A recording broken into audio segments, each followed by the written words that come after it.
guys, I just wanted to get on here before I post the video. I had my parents over and they did a little Q&A with me. Some of your questions are going to be in the video and you're going to see those, and it was a lot of fun, honestly. I've never like really actually sat down and had a conversation with them like that about like mental health and selective mutism. So it was really good, I think, for all of us just to sit and talk about it. And it's kind of an awkward video because we had to sit outside. Like, my house has just been crazy with lots of people over and just the noise and everything, so we sat outside to record the video. So if you're wondering why we're doing that, that's why. It's why I'm outside right now. And so yeah, but I just wanted to get on and say I really think that they're overly hard on themselves about, you know, things that maybe they didn't see from me as a kid. My dad, you'll see what the things that he says. But honestly, my parents are like the best people. Like, I am so blessed to have them as parents. They always had my back, and you know, maybe we didn't understand what was going on, but they were still always there for me, both of them. They're also the most forgiving people, I swear to you, on the planet. The kind of people they are, like, they just will forgive and forgive and forgive and love you no matter what. And so I really attribute like the characteristics that I have that I hope are good about myself, just about loving people and caring for other people, truly comes from both of them. They are the most beautiful people. They're amazing. They're great examples for me, for my grandkid, for their grandkids, for my grandkids, for their grandkids. And I'm just blessed to have them in my life. I mean, they live in Africa and they are just doing selfless things for the people out there every day. And they love those people like so much. Like, I'm telling you guys, like, I can't even put a finger on how much they just love people, how much they love the Africans that are out there. Just all people, they just love people so much. And so I hope that you love them. Write down below some characteristics that you love about your parents. Like I said, one of my favorite characteristics about my parents is their forgiveness and their love that they show. But let me know, what are some of your favorite characteristics about your parents, and show my parents some love in the comments. And I hope you guys enjoyed this video. Hey guys, welcome to my channel. These are my parents. This is my mom Carol over here, and this is my dad Les. And they're just gonna share a little bit of their perspective of having a child with selective mutism and a child who just struggled with their mental health. So, okay, they don't know what these questions are yet. Uh-oh. Do you think that having that affected my development as a child at all? You first. Well, I think it did, as far as your social aspects go. It does affect the social things that you tend to do, and that is part of the growth of a child. So I do think it did hinder that to some degree, but you've overcome it. I think that looking back, the things that you were not prone to do, you know, like volunteering to speak in school or in church and Sunday school, not wanting to go up even with a group of kids to be on the stage to sing or to do different things. I think those kinds of things hindered you in the respect that it hurt your social life, even as a child and with other kids, because they probably thought that you were standoffish to them. Yeah, I would say it did, even in my studies, because maybe not so much when I switched schools, but the first school I went to, it really did, because I was so anxious that it was hard to focus on anything that was being taught. So I would say in that way it did also. Okay, did you know I was struggling, or was it in your parent blind spot? That well, was the question. I'll answer that first, because it was in my parent blind spot. Because when you were young, I was working a tremendous amount of hours. I was gone a lot. And so, I mean, there were times when I was working second shift and you kids were in school that I didn't even see you until the weekend. So for me, a lot of it was just a huge blind spot. And for me, I knew you were struggling, but again, because my sister was very introverted and very quiet, and my husband tends to be very introverted and very quiet, that I just thought, oh, she just takes after them and she's just quiet. And I knew that you hated it when people would say she's shy, because you knew inside you weren't really shy, but you were very quiet and very withdrawn at times from others. But around the house you were fine, and around close friends you were fine. And so I really just thought I put it down to you just being super quiet, and that was it. Yeah, I know I've talked about it in videos past, that we didn't really even know that selective mutism was a thing. Nobody ever came to us and said, hey, I think your daughter has selective mutism. Like, even now, a lot of people don't even know what that is. So it was definitely never anything that was even in our, I don't know, perspective, of things that was going on. Do you have any tips for parents who have a child who struggles either with different mental illnesses or selective mutism particularly? Well, for me, what I had to learn was not to push you. The more I pushed, the worse you became. So I remember vividly one time at church, and as a mom, it broke my heart, because we were at church and all the kids were going up to sing. It was Christmas. It was a Christmas program, and I had heard you around the house singing and practicing some of the songs with your brothers. But it came time to go up on that stage, and there was no way you were going to go up there. You were down underneath the pew, crying your eyes out, because I was trying to push you, and I was angry. I was hurt. I was angry, because as a parent, I thought, well, this isn't right. All my other kids are up front. Everybody's kids are up front. But my daughter, who I love and I'm so proud of, isn't up there with all the other kids. So it was really a tough thing for a parent. But I would say, don't push your kids, because the harder you push them, the more they're going to end up backing away and hiding even more from other things in life. I think for me, you know, as a dad who wasn't able to be, you know, around a lot, I guess I would just say to other dads that might be in the same situation, just to try to do what you can to keep a contact, you know, somehow.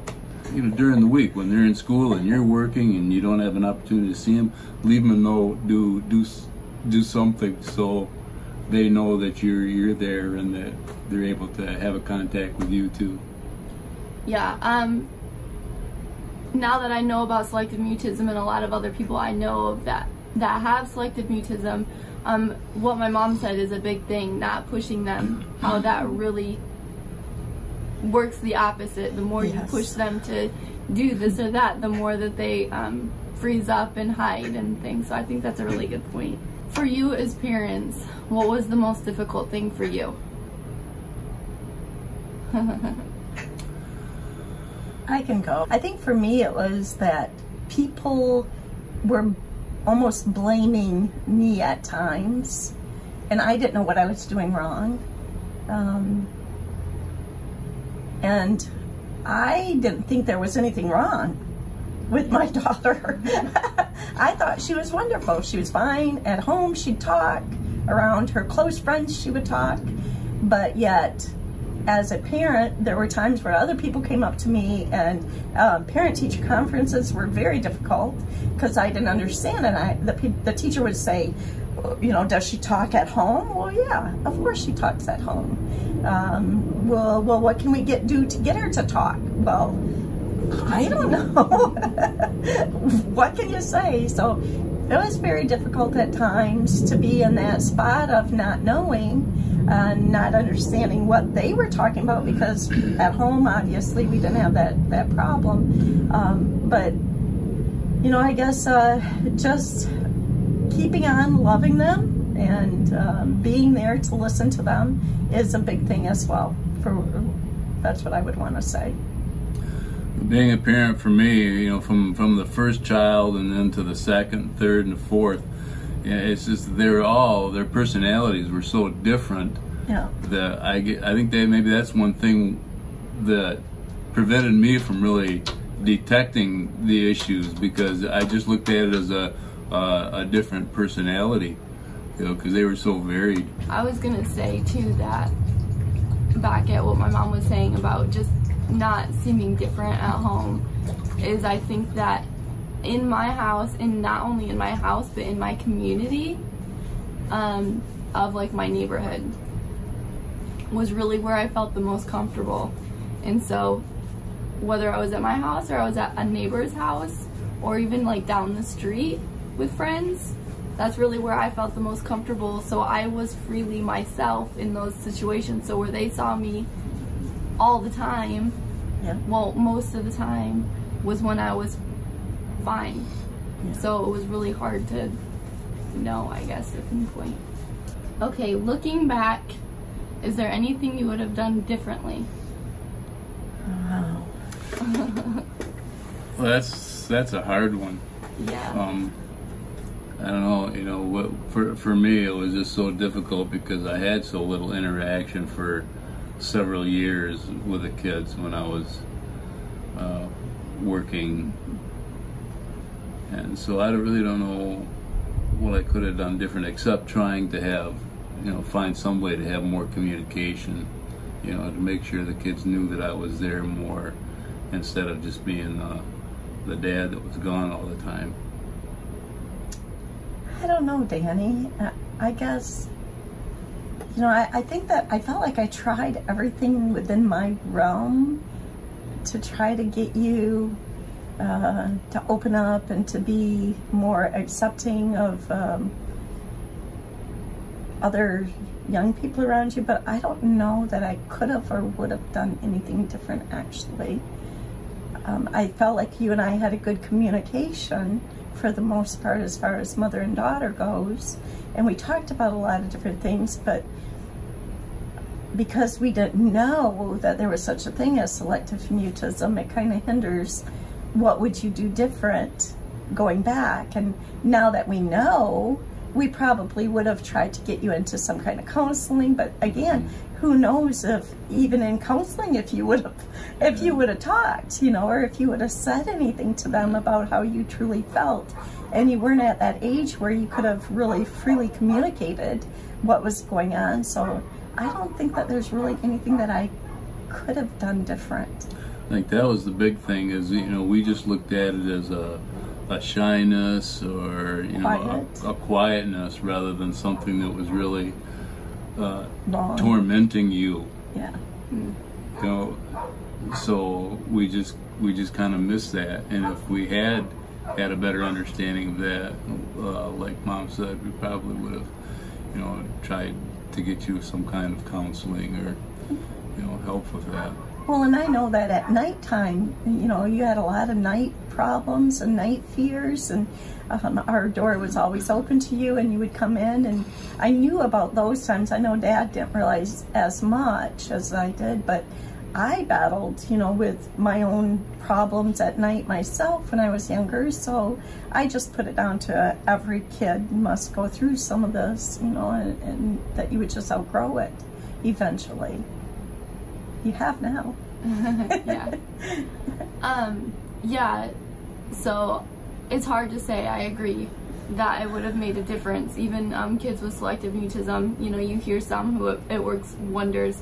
I think early intervention probably makes a big difference as far as like for little kids. If I was maybe 5? Yeah, if I was like really little and maybe started to have someone working with me, then it might have made a difference. But I think as I got older, if they would have tried to give me some kind of counseling or something, I don't know that I would have been open to it.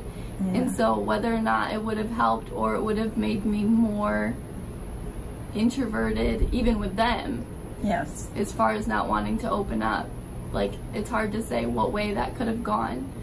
So I don't know that it would have helped either the same. But I would say that my mom made a huge impact in my life, because she's the one who made the steps of helping me make friends in my community. And I think if she had not done that, if I had not made the friends that I did in the community that I live, that my childhood would have been probably a lot worse, because those were really my only friends that I had ever growing up, was the kids in my community. And that's why I felt comfortable there, and she was 100% the reason I had those friends. And so I think without that, then yeah, it probably would have been a lot worse. What would you say are some signs to look for parents if they suspect their child might have selective mutism? Is that that unwillingness to be part of the group, unwillingness to participate in things, teachers telling you that your child won't answer questions or isn't participatory in class, you know, things like that, I think are the big keys. Wow. I think that Dad said exactly, you know, what I would say. I do remember, it brings back lots of memories sitting here talking about things too, because, and I know this isn't part of the question, but I want to say it. I remember one time in class, I don't know if you remember this or not, but the teacher asked you in math, I think it was math, a question and you wouldn't answer. And because you wouldn't answer, the teacher kept pushing and said nobody was going to get to go out for recess until you answered. Well, then nobody got to go for recess because you wouldn't answer. And so everybody then, all the rest of the kids were angry at you. And you came home and told me about this and how hurt you were and how bad you felt for everybody else, but that you couldn't make yourself do something that wasn't comfortable for you to do. And you couldn't answer. You just couldn't.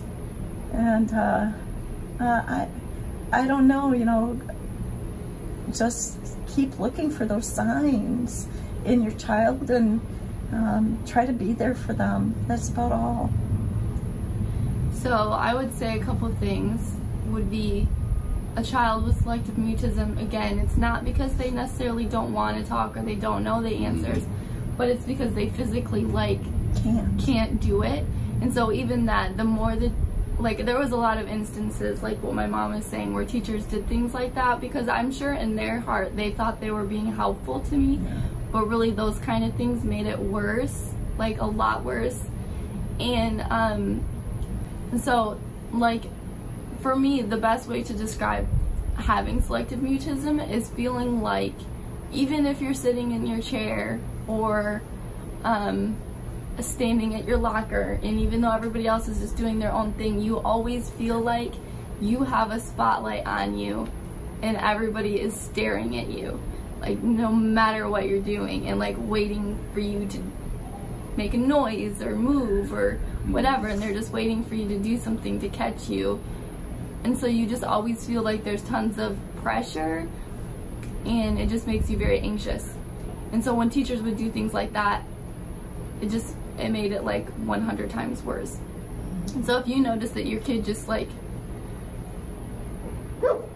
goes completely quiet in certain situations, not all the time, but certain situations, then I would say that's a huge sign that they have selective mutism, because, you know, in some places I was completely fine, and then other places I just could not even, no matter how much I even wanted to, because it killed me inside, because I would have like 1,000 things I wanted to say or do, and I just couldn't, even though I wanted to. Anything, that was my last question. Do you guys have anything else you would say?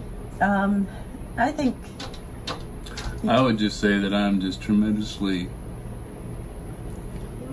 proud of where you've come. Don't cry. Yeah, I agree. From going from this little girl who was afraid to get up in church and even stand up there, because I would say to you, Danny, you don't even have to talk, just go up there and stand. Not and happening. It wasn't happening. Not a bit. And I would say too that if there's churches watching this or young people watching this, and you know somebody who's a little bit introverted, and maybe they are suffering from the same thing, selective mutism, like Danielle was, please don't exclude them from your group. Try your best to pull them in. Maybe they're not going to talk. Let them not talk, but let them be a part of your group. Let them sit with you. Let them hang out with you. Let them be with you. It doesn't mean that they have to talk with you. It doesn't mean that they have to be super bubbly and excited to be around you, but they're there. So let them be there and just accept them for who they are, wherever they're at in their life. Yeah, I agree with that. In fact, another girl wrote, I posted a while on my Instagram, which if you don't follow me on Instagram, go follow me on Instagram and on Facebook and of course on YouTube, and all those links are down below. But I remember a girl wrote me and she said that for her, sitting in a room was her being social, you know, as she's an adult now with selective mutism, and how much she appreciates having friends who let her just sit in a room and speak as she has the courage to. And so I think that's really important when my mom says just making sure you include them, even if it just means they're gonna sit in the room, because just that can make a huge difference. And then again, I would say also, like, people who made a point of, like, really almost to the point of being obnoxious reaching out to me to try and be my friend are the people who stuck. And so, because if you're expecting a person with selective mutism to just finally warm up to you and come up to you and talk to you, even if they really want to, they're probably not going to. And so the friends that I made in school, not in my community, but in school, were girls who were just very persistent in wanting me to be their friend. And it was definitely nothing I ever did to make them want to be my friend. It was just because they were super nice, overly nice people. And so I think that really helps with not to make them feel embarrassed, not to, you know, how can I say that? Like, you want to be kind to them and make them feel included, but not make them feel like they're in the spotlight at the same time. So I think that there's a good balance, but just including people, it makes a huge difference for whatever you have. Alright, you guys, I hope you enjoyed this video. Let me know if you guys have any other things you want me to include my parents in, or other questions that you have for them. They're gonna be in the States for a little bit longer. They actually live in Africa as missionaries, and so maybe we can share a little bit about that sometime. But yeah, let me know if you guys have anything else you want to know. All right, bye guys. Stand aglow wherever you go. Yes.